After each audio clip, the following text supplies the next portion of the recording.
After the Second World War, a unique new international organization, the United Nations Organization, was founded on the 24th of October, 1945. By signing the United Nations Charter, 51 countries made a commitment to maintaining international peace and security, developing friendly relations among nations, and promoting social progress, better living conditions, and human rights.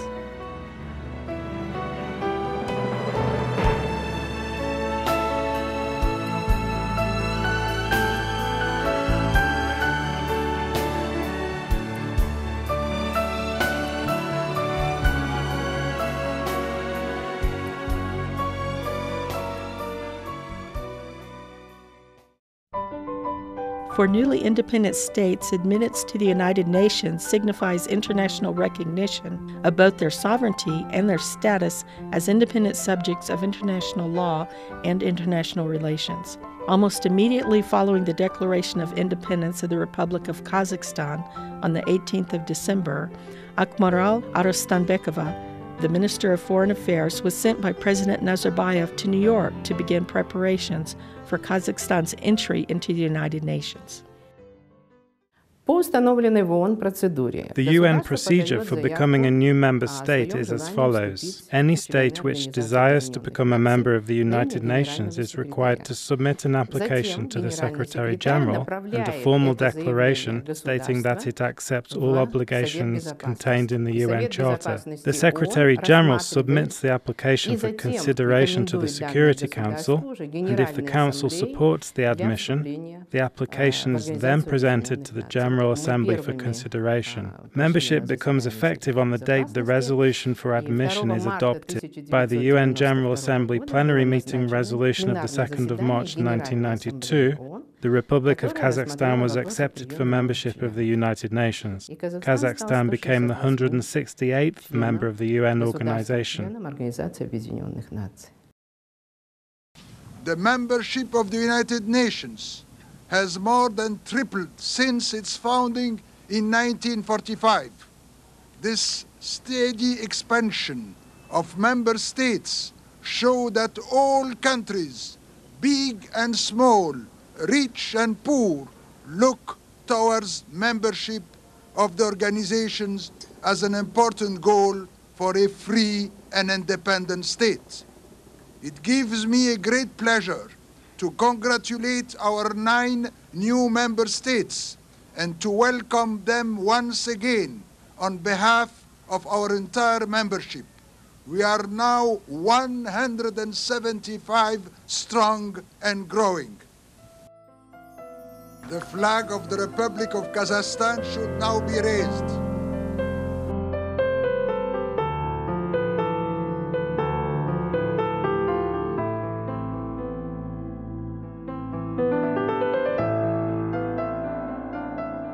On that historic day, the UN became a guarantor of the independence of this new state and an international platform for our young country.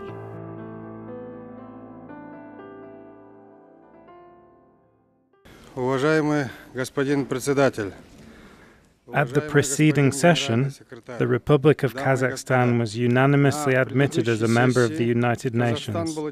On behalf of the people of Kazakhstan, I have the honor to express our deep gratitude for that action and to declare that the Republic of Kazakhstan, as a peace-loving state, is fully capable of fulfilling its obligations as defined in the Charter of the United Nations and of making a constructive contribution in all the spheres of activity of this authoritative international organization. The current session is no less important for us, since during this session the President of the Republic of Kazakhstan has, for the first time, been given the opportunity to speak from this rostrum.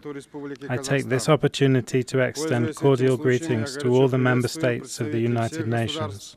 членов Организации Объединенных Наций. In 1992, in his first speech in the UN, President Nursultan Nazarbayev specified activities for Kazakhstan within the UN, and currently these are actively and purposefully being implemented.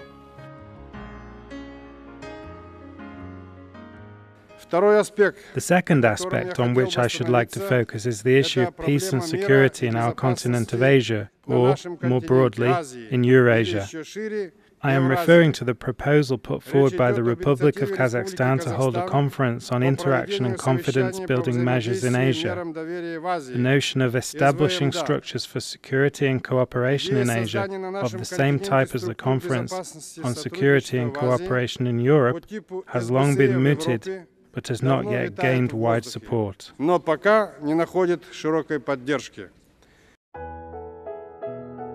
Commitment to the Conference on Interaction and Confidence-Building Measures in Asia is one of Kazakhstan's foreign policy priorities.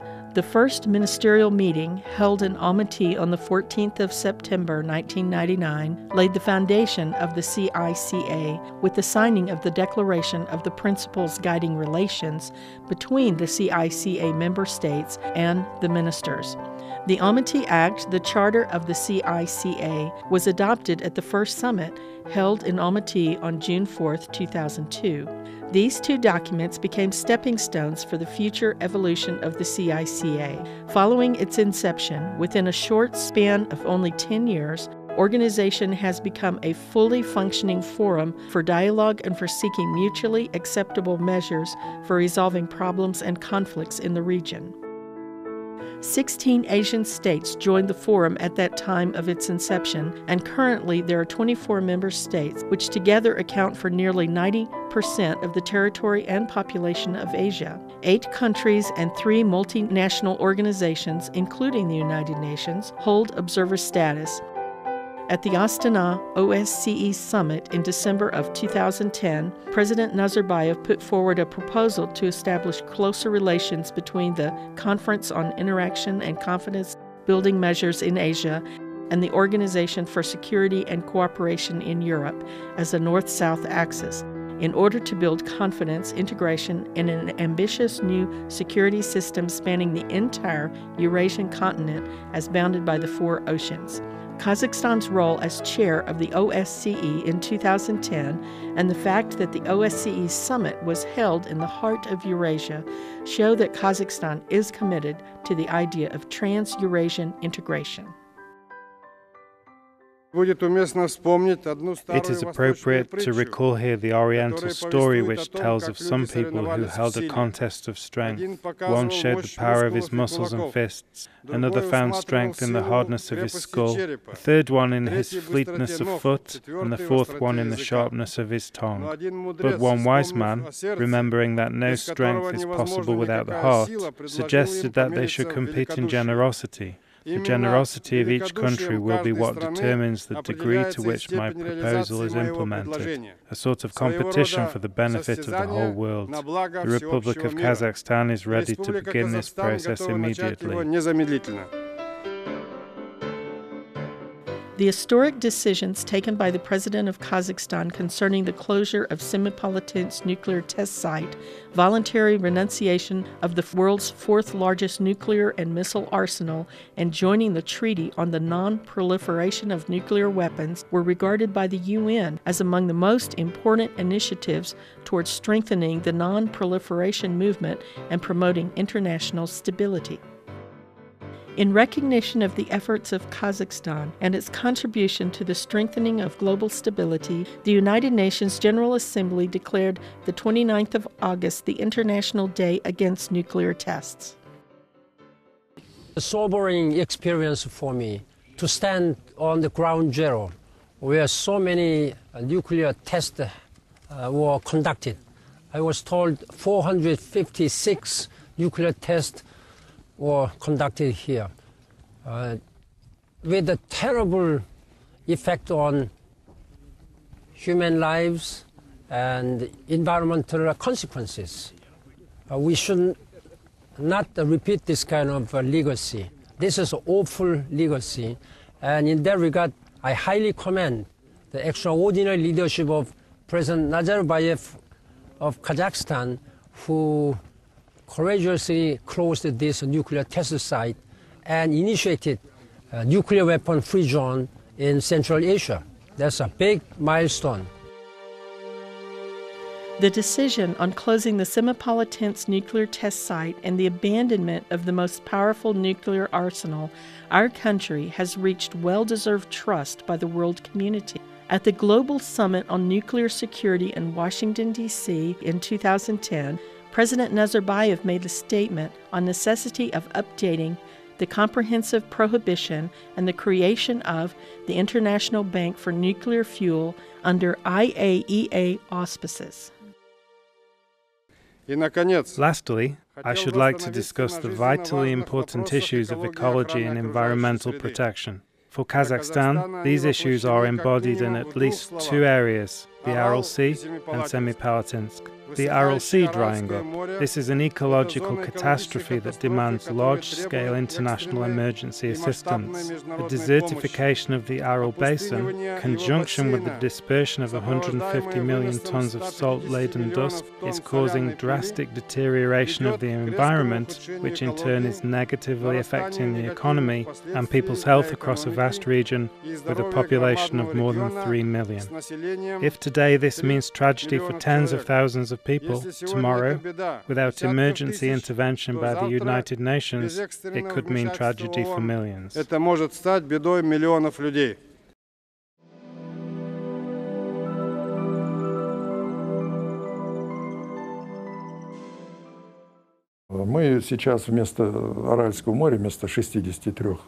Today, instead of the Aral Sea, instead of 63,000 square kilometers of water, we have almost 60,000 square kilometers of desert. Local people call it the Aral Kum.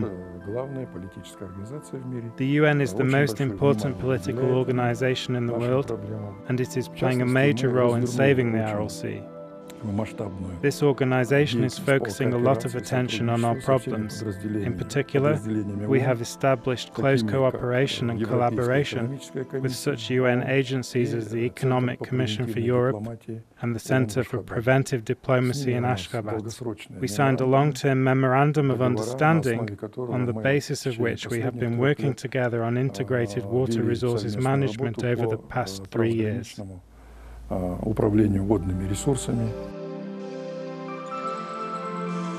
The World Bank, together with the Environment Program and the government of Kazakhstan, has developed an international program for environmental rehabilitation of the Aral Sea Basin. $85 million have been allocated for a project to restore the northern Aral Sea. Following the construction of the Kokoral Dam through this project, completed in August 2001, the water level in the northern Aral Sea has risen by 3 meters. The 17-kilometer-long Kokoral Dam has helped to fill 870 square kilometers of desertified lakebed with water. The northern Aral Sea is only 1/3 of the slowly disappearing Aral Sea. The Asia we live in is a remarkable land. All the major religions of the world, Judaism, Buddhism, Christianity and Islam, were born on the sacred soil of our continent. All the spiritual teachers of mankind, reigning from Lao Tzu and Gautama Buddha, Jesus Christ and Muhammad, to great contemporary thinkers of the caliber of Mahatma Gandhi, were born in our part of the world. Is it not possible for Asia to absorb everything that has been accumulated over the ages and synthesize a new concept of continental cooperation and collective security?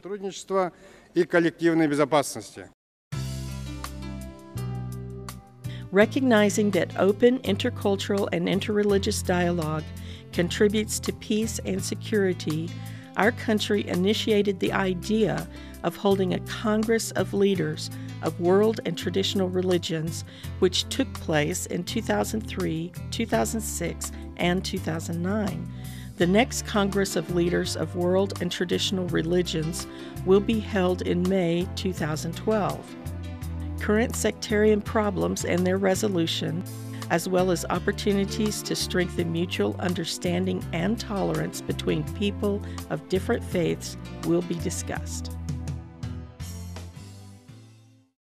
Over the 20 years of its UN membership, Kazakhstan has become successfully integrated into the international community. Kazakhstan has been consistently and purposefully implementing the ideas and initiatives put forward by the President of Kazakhstan in his first speech at the 46th session of the General Assembly of the United Nations. These initiatives cover a broad range of fundamental issues, including security, sustainable development, protection of the environment, and promotion of human rights. We have proved to be consistent and responsible members of the Organization of the United Nations, and that's why we are recognized, we are listened to, and we are respected.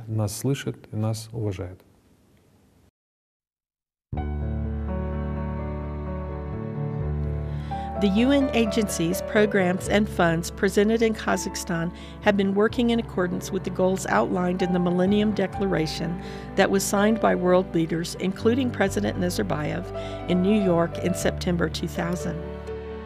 This declaration sets specific and measurable indicators called Millennium Development Goals for states to achieve in an effort to improve the lives of millions of people by 2015.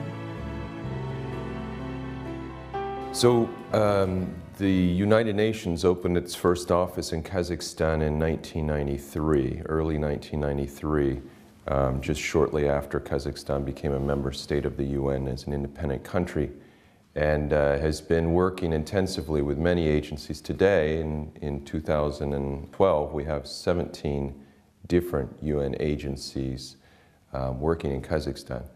There's about 300 staff of the UN. Over the years, the UN has found, there's some work to do in the country, but they found that Kazakhstan, and Almaty in particular, is an excellent regional center. In that context, Kazakhstan has, in its very short time as an independent country, established itself as a quite well-known actor in regional and global affairs. I think in the region, Kazakhstan has taken a very firm position as one of the essential keys to stability and socioeconomic development of Central Asia. And this is very important in the UN and for the world, because this is a region that has gone through tremendous transitions in the last 20 years. Our dialogue between the UN and officials in Kazakhstan is very much focused now, looking to the future, on this sustainable development and focusing especially on the social side of that. And we have a UN Development Assistance Framework, which is our basic 5-year plan, and it's agreed with the government and to cooperate together among ourselves toward supporting government goals in developing. Конечно же, на заре нашей независимости, когда казахстанская экономика была не такая развитая, как сегодня, когда уровень жизни населения... Of course, at the dawn of our independence, when Kazakhstan's economy was not as developed as it is today, and standards of living were low in the country, UN advisory and sometimes financial assistance aided us in overcoming the challenges we faced in the first years of independence following the collapse of the Soviet Union. Today, we are gradually moving from the category of recipients of international aid to the category of donors. Wherever possible, we try to provide assistance to less developed countries, especially those that are located very close to us. For example, we provide assistance to Afghanistan. We also provide assistance to some other countries of Central Asia, and we intend to continue to develop activities in this direction. Our cooperation with the UN is now entering a new phase in which the UN views us as a partner working with the organization to solve major global and regional problems. Который помогает этой организации решать крупные глобальные мировые проблемы.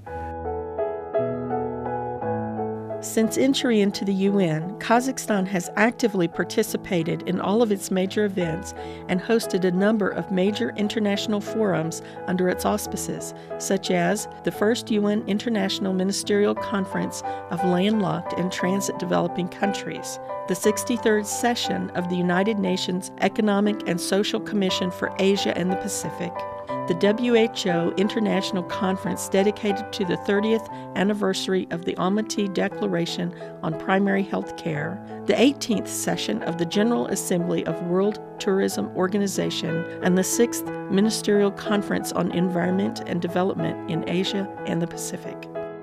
Kazakhstan is currently a candidate for non-permanent membership of the United Nations Security Council in the period of 2017 to 2018. Your Excellency, President Nursultan Nazarbayev, people of Kazakhstan, I am pleased to offer my warmest congratulations on this wonderful celebration of the 20th anniversary of Kazakhstan joining the United Nations. This is a time to celebrate Kazakhstan's accomplishments over the past 2 decades. Kazakhstan has been a leader on disarmament. I will never forget my visit to Semipalatinsk. Kazakhstan transformed Semey from a site of destruction into a symbol of hope for a nuclear weapon-free world. Kazakhstan is also promoting international understanding through regional diplomacy, dialogue among different peoples, and cooperation with the United Nations.